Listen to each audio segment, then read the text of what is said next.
Hi everybody, welcome to this week's episode. So for this week, what I wanted to do was actually talk over my exact exercise process, the exact routine that I was following this past year to give you an idea of just what I've been doing and what I've been up to and how it's been successful.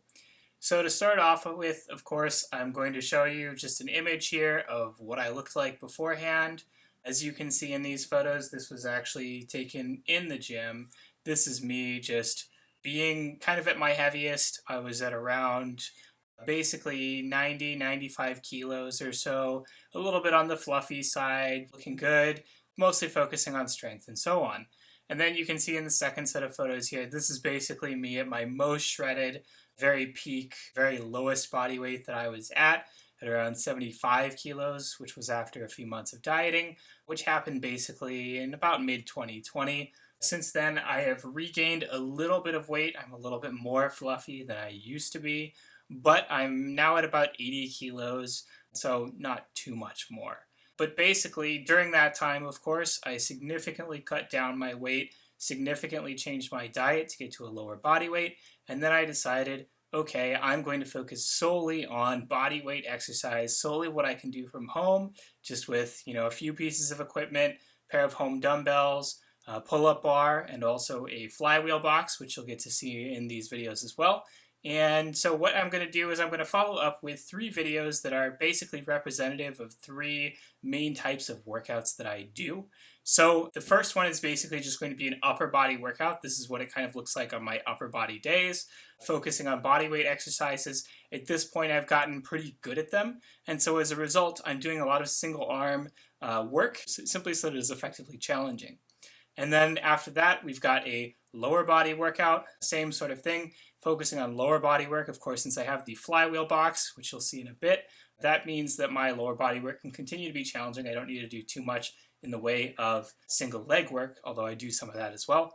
And then lastly, you're getting basically just what I would call a daily workout. So the daily workouts are essentially just what do my everyday minimum workouts look like? So the way that I've done this is that essentially every day I am doing the minimum workout, unless for some reason I really want to take off that day. But I'll be honest and say that since I have not been leaving the house very much over the past year, I have been doing these almost every day for the most part, just skipping a day here and there, maybe once a week or less. These workouts are basically a little bit of a mix of everything, and the way that it works is that on a day that I am doing a dedicated upper body or lower body workout, I automatically skip all the work that is relevant in the basic workout. And so essentially, if I'm doing an upper body workout, then I'm going to skip all the relevant upper body work in the basic workout that overlaps with that, because of course I've already done something for that. And so that way, the basic workout does not get too ridiculous. It doesn't get too intense, simply because, I can do that on days that I am still doing harder workouts, again, because I am skipping some of the work involved. So let's dig in.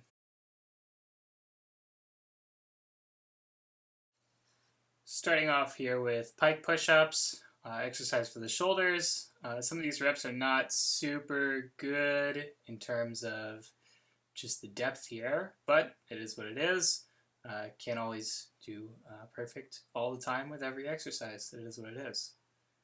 After that, basically some one-arm push-up variations. I've actually gotten to be able to do some full one-arm push-ups since this, but at the time here, I am doing archer push-ups, which is basically where you're leaning very heavily on one side so that you can focus on using that arm to do most of the work. And that is a good training movement to get you ready for doing full one-arm push-ups. Here we have front lever practice. This is actually the very first time I was able to hold a front lever for so long, so I was kind of very excited when I filmed this video and tried to show off a little bit, and actually worked out pretty well. Front lever, great core exercise, also involves a lot of back work, yeah, this is basically just the first time that I was able to get, a full front lever for a few seconds. And then lastly here, one-arm pull-ups. You can see that I'm holding on to the bar with just one finger on the other hand. That's to basically, similar thing to the archer push-up, force me to do a pull-up more on one side than the other, and thus get ready for what would be finally the real full one-arm push-up eventually. That one I have certainly not gotten yet.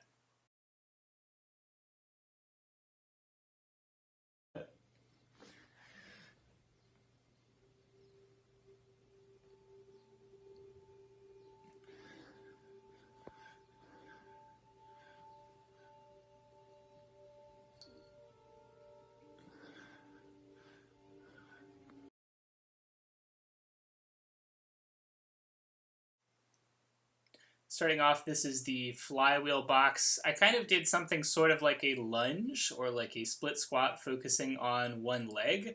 Ultimately, I did end up kind of swapping this out in favor of doing more lunges and single leg squat variations, simply because this doesn't really feel great. Not a fan of it. But essentially what you can see here, the flywheel box is a device that generates resistance by the spinning of a wheel, as you can see in the exercise here. And so what it does is, the harder that you pull on it, the more resistance it generates on the way down. And further, that resistance is more accentuated towards what we would call the eccentric phase of the movement, or the lowering phase of the movement, which is not what you typically see with most exercises. Most exercises, the concentric, or the raising phase of the movement, tends to be the harder one. And so as a result, you can see that these things tend to get super exhausting really quick. Eccentric exercises, eccentric focused exercises are known to be a lot more exhausting and a lot harder to recover from. They often use them in studies as kind of a way to generate excessive soreness so that they can, just do studies related to soreness. That said, of course, once you get more used to it, it does get a little bit easier. Your body does get more accustomed to it. But this is basically kind of like a lunge with a focused eccentric phase. And they're really tough, really tough. This one is a belt squat. Same thing with the flywheel box. And so again, similar sort of thing as with the lunge. This is an exercise that is more focused on the eccentric phase of the movement. And that means that it's definitely harder on the way down. I also find that because my stance is a bit limited in terms of how wide I can get while still staying on the box, I did also have to go a little bit shallower on my squats. I simply have crappy hips, and I need to squat decently wide in order to get decently depth. And so, just not great, but it is what it is, and it's an excellent training method. It's enabled me to keep my squats definitely challenging throughout. Same thing here with the deadlift, doing a deadlift with the flywheel box. Like I said, again, eccentric phase emphasized, definitely harder, especially with deadlifts. These get really exhausting really quick. I would say that compared to normal deadlifts, the weight on the actual bar is less, and so you don't feel it as much in your grip strength, but you do feel it a lot in your hamstrings and your glutes and your lower back. Maybe not so much in the upper back, maybe not so much those things where you're doing a really heavy deadlift and it's really messing with your form, but it's still a very challenging exercise and a great lower body exercise and a great way to train the movement while at home without having a squat rack and needing to take up a ton of space. And then, of course, just doing another bit of core exercise. This one is just kind of me messing around on the parallel bars. There's a few different movements that I'm kind of practicing here. There's something like an L-sit. There's something like a planche practice here. And then there's also something like a handstand practice. And this is all stuff that, it doesn't look great. I'm not doing great. But of course, this is significantly better than it was when I started out, of course, and I could barely do anything and I would basically fall off the parallel bars constantly. So this does represent a lot of practice and a lot of progression. And it's even gotten, significantly better since I took this video as well. So it's all stuff that, is a work in progress, certainly.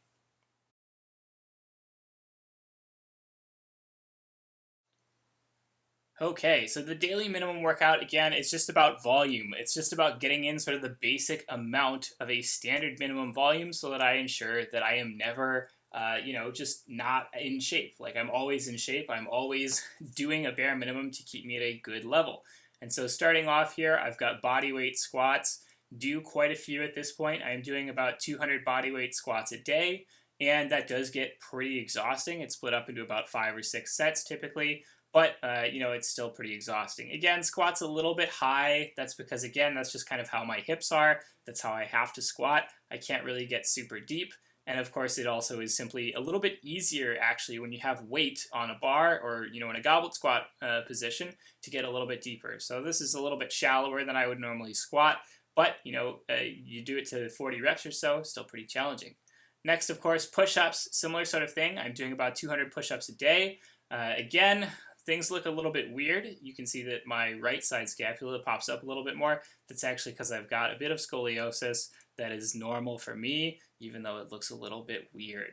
And yeah, not too much to say here. Push-ups, excellent upper body exercise. This is just getting in my chest volume.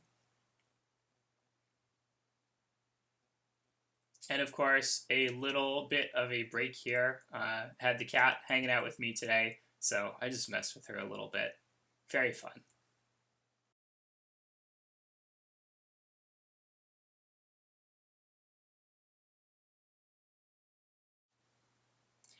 After that, moving on to shoulders with the pike push-ups, similar as to what I do on the upper body day. And again, this is just more of a shoulder-focused variation of the push-up. I've got my feet elevated on my bench there, and this is just a way to get those shoulders working. I've also been able to progress into doing, just more handstand push-ups as well. And so that's something where I'm going to be shifting into doing those more than the pike push-ups a bit in the future, as these get a little bit just too high on the reps and too boring. All right, so the flywheel deadlift again. This is, again, the same deadlift as before. You can see how some of this stuff is stuff that overlaps with what I do, again, on my upper and lower body days. And so if I'm, for example, doing a lower body day and I'm deadlifting on that day, then I skip that when doing the minimum workout for the day. So I would just be doing the push-ups and the pike push-ups and all the other stuff that comes after. Pull-ups, of course, primary back exercise. It's an excellent exercise. At this point, I'm doing something like 75 to 100 pull-ups a day. They're just an excellent exercise. I can always knock out a few, and they're fun. They're awesome to do, and you feel really good doing them. Band pull-aparts. This is an exercise that I do. It's a back exercise, but it's also just a scapular stability exercise. Helps target some of those outer muscles that you don't really hit as much just doing pull-ups all the time. It's good to have a little bit of variety in your training so that you have a little bit of just variety in terms of the stimulus that your body is getting and the way that it's hitting the muscles. That tends to generate more strength and more muscle mass over time. And that's pretty much all there is to it. It's a back exercise. I try to do pretty solid range of motion here. But you can see I'm kind of getting exhausted. I'm needing to take a break a lot, and some of these reps get a little bit fast. I rush them a little bit. Don't do that at home.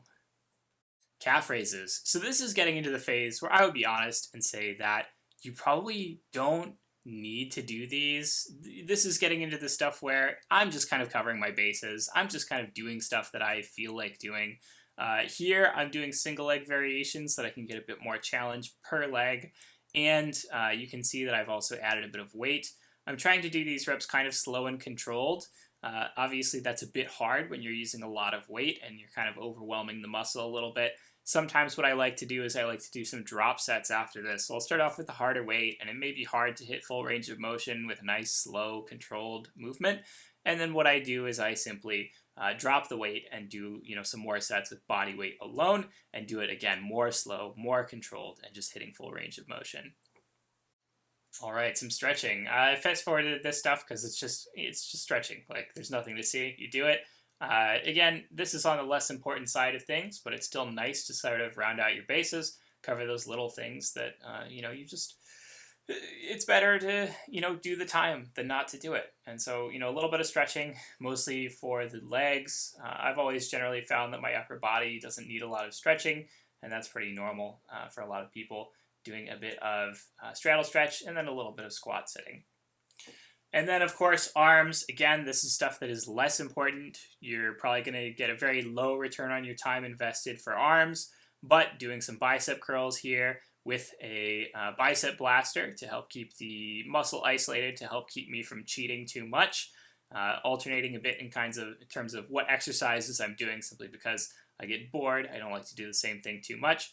And then same thing here with shoulders, just doing some lateral raises mixed with some upright rows. That's to hit the shoulders and the upper traps a bit and just get some good work in there.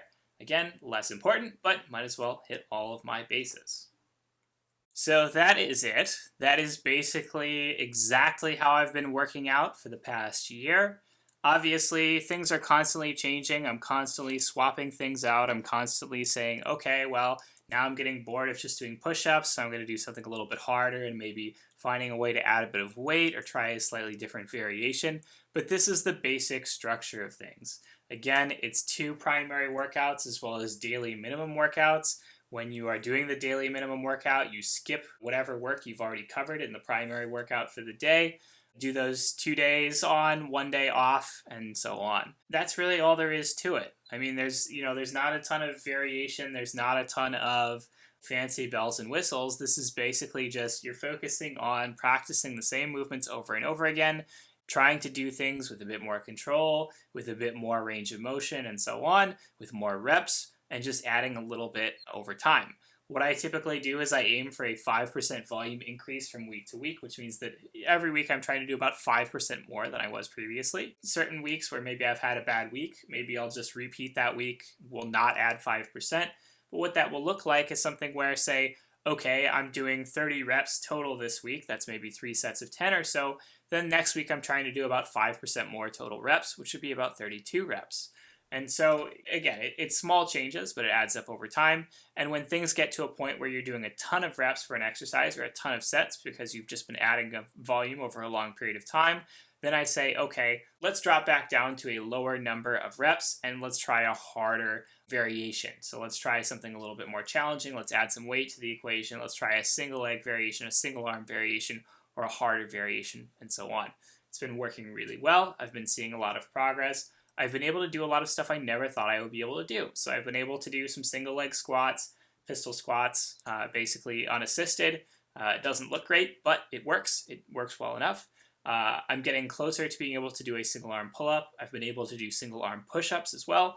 And I've been able to do a lot of the fancy front lever type stuff that I just never thought I would be able to do. So there's been a lot of progress made that's in just 1 year. It's been a really significant change in terms of the way that I train, but I think that it has been going really well so far. So as always, if you like the video, don't hesitate to comment, subscribe, tell me what you want to see in future videos, and I will see you all next time.